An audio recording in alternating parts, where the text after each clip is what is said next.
Hi girls, decided to record a fast video about what was difficult for me the first time with newborn. Now I'm in the hospital where I delivered Evelyn, and I was like, okay, I'm gonna record a video because I have to wait here for a really long time.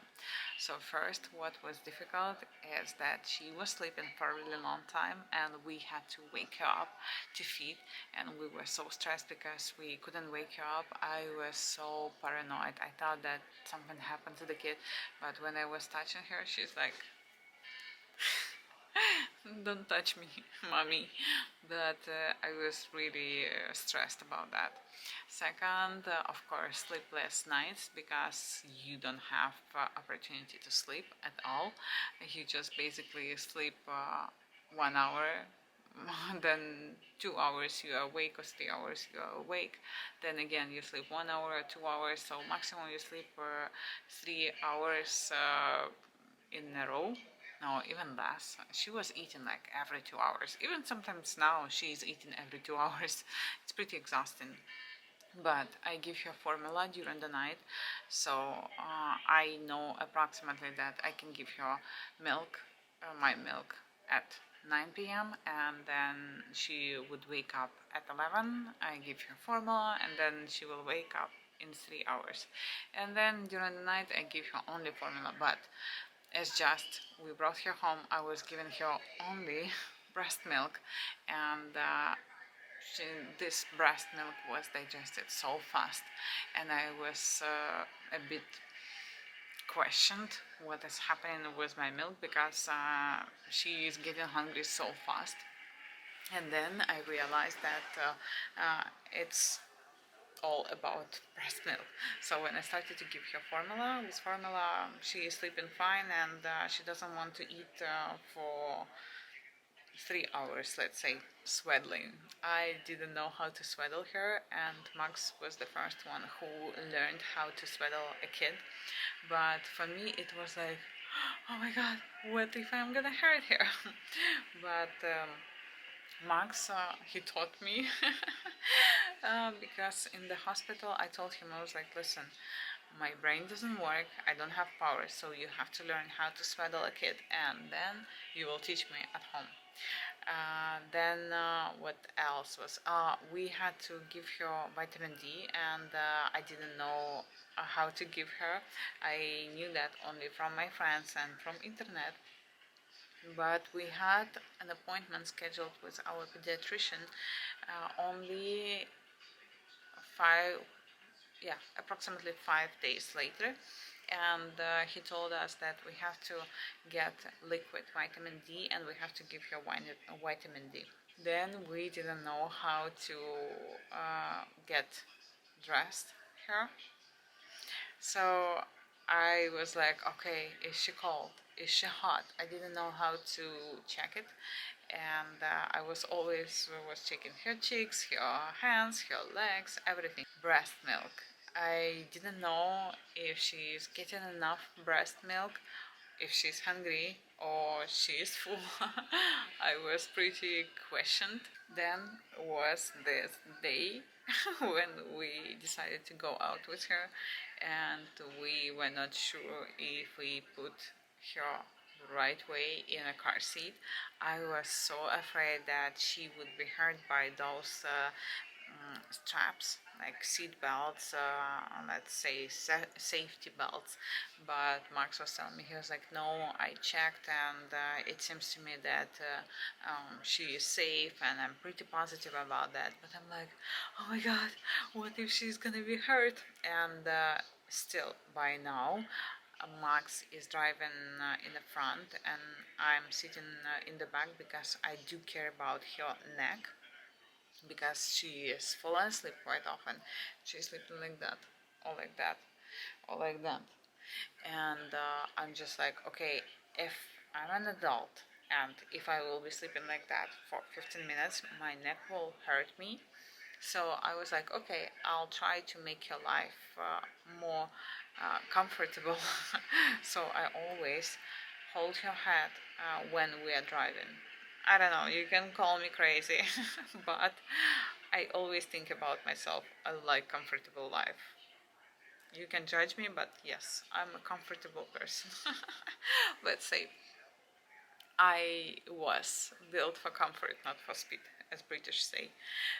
But then we figure out that we are doing everything right. Then the temperature in the house. I was always checking that the temperature would not go higher than 23 Celsius. I'm sorry, I don't know how much is that in Fahrenheit, but also I was lowering it maximum to 21. So I was not going lower than 21. Never. Because I was like, I don't know if she's cold or if she's hot. Sorry that I'm without makeup, but mommy didn't sleep properly today. I slept only 5 hours. Yeah, because she didn't sleep at night from 6 till 10 or 11. Then she fell asleep for half an hour or 20 minutes and then she woke up. I thought that, okay, I can sleep in the morning. But she woke up. It's just I decided to go and sleep with her. So that's why I'm without makeup today. And I came to the hospital to do an ultrasound. I wanted to do the checkup, but I discovered that I have to make an appointment. This is pretty disappointing because it took me half an hour to come here, and I have to come here again. Breastfeeding was pretty hard for me. I had so much pain, and I remember when we came home and I had to feed her, and many people were telling me that I have to pump still after she finished drinking milk from my breast, but I had to pump, and I got pump from the hospital. It was manual pump, the brand Mandela, and it was so painful for me, and I was crying, and Max was like, "Oh my God, stop crying! I feel sorry for you." And I was like, "I cannot do so much pain to myself. Why do I have to go through all this suffer?" um, he cranks out joke. I'm not gonna tell you what he said, but then I was like, okay, I'm just gonna do it because our kid needs milk, and I knew if you don't pump, your milk can disappear. It was like, nice, aka nice. But I didn't want to do that. But then Max was like, okay, get the best pump and the most comfortable pump which you want. And he was like, I don't want you to suffer. And I told him, I was like, there is one breast pump, but it's pretty pricey. I was like, it's 600. And he was like, we're gonna get it. I don't want you to suffer. So then we resolved the issue with breast milk. I started to pump, and I started to do the massage, and I started to drink those teas for increasing milk supply. So we got covered. Our baby got covered. She got enough milk. But I remember those days I was crying. I guess every single woman who breastfeeds or who was breastfeeding went through that suffer. I wanted to say more about sleepless nights. You know, at that point when I had so many sleepless nights, at some point I thought that it would never end. But now Evelyn is 2 months old and she sleeps during the night for 3 hours, like from, let's say, from 11 till 2, then from 2 till 5, from 5 till 8, and sometimes she sleeps from 8 till 10. But yes, it's pretty hard for me to wake up every 3 hours, but it's not like before. You wake up every 2 hours or every hour. It was like so exhausting.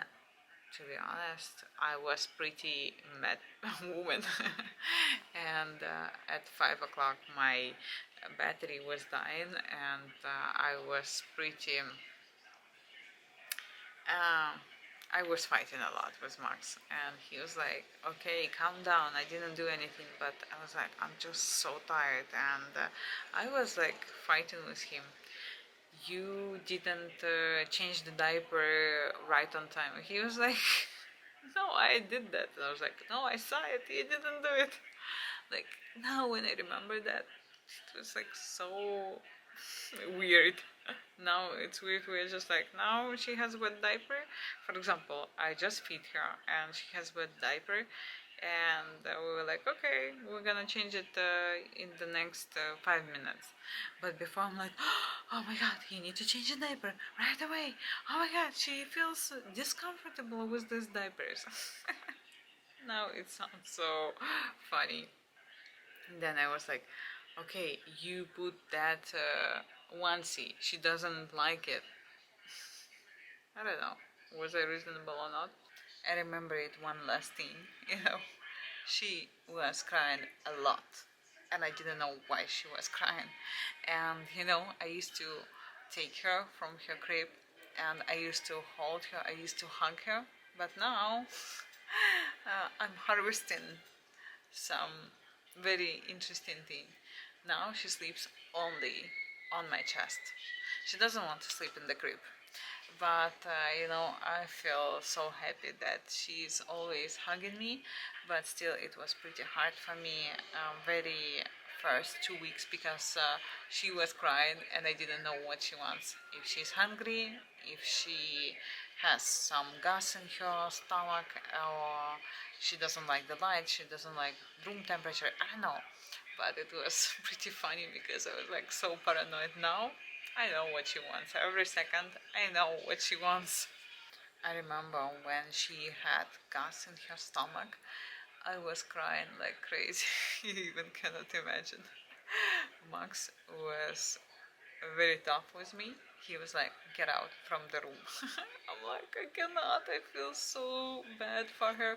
And he was like, "You're not gonna help her by standing here and crying." And we were giving her grip water, but she was crying non-stop. And Max was telling me, in a few months she will not even remember this pain, but we will remember those days when we were staying with her and we were trying to calm her down and we were trying to resolve this issue. But we were given grip water and it was not working straight away. Like now, when she has some colics, she has some gas in her stomach, I can give her grip water and she's fine. She goes to the toilet for number two in 5 minutes. But before, it was taking hours, hours. But now, when I remember that, it's pretty funny. When I was crying and I was staying in another room and I could hear her crying in my room, and I was crying for hours. Even my friends who have kids, they were like, "Did you cry as well?" I'm like, yeah, I was crying a lot." That's it. This is the only thing which I wanted to share with you. But mainly, I recorded this video for myself because I always tell to Max, I was like, time flies so fast, but I want to keep those memories. So I know that in 5 or 10 years we will be watching those videos and we will be laughing. But I remember 1 month ago or 2 months ago it was not funny at all. Anyway, have a great night and I wish you to have a great week and holidays, and I'll see you soon. Don't forget to subscribe and don't forget to give me some likes, and I'll see you soon. Bye bye.